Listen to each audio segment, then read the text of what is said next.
hardest genres on the console to sort of crack has been strategy games. People were making games that both ran on the PC and ran on a console. They weren't taking advantage of the controller, they weren't taking advantage of the screen, the television. All right, we're gonna rework this, and we're not gonna build a game that can work on both, and we're not gonna do that. We're building a game for the console, and we said, let's start from the beginning. We took it up to Microsoft and talked with them, and really I think came to the mutual conclusion that the right thing for this game was to marry our gameplay with a universe that people understood already. When we were told that Halo was available, we had to learn a lot more about the Halo universe. Who doesn't want to work with the Halo franchise? And taking those characters, that world, and putting our gameplay with it was sort of a perfect marriage. During that time we found out that Halo itself started out as an RTS game, which of course was kind of interesting. I want to feel in every game like I can invest myself in that world somehow.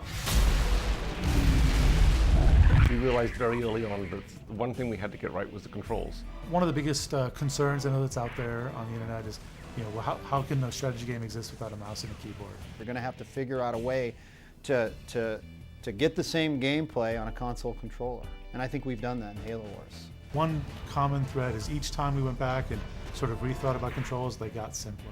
What are the basic fundamentals that are fun about RTS? How do we have to control them? How do we use our controller to control them? I wanted one button to do one thing. Whereas before, you look at a console strategy game as well, if you press this button here with the trigger pulled, pull the other trigger at the same time, and press these two buttons, it's just too much. A lot of things came out of that. The circle menu came out of that. The circle menu that we use in Halo Wars is one of the things that I think really stands out in the game.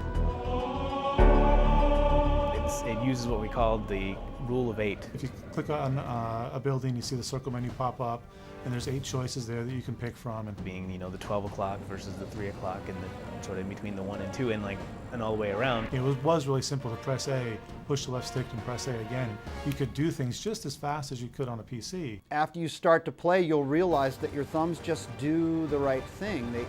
They kind of go where you would expect them to go.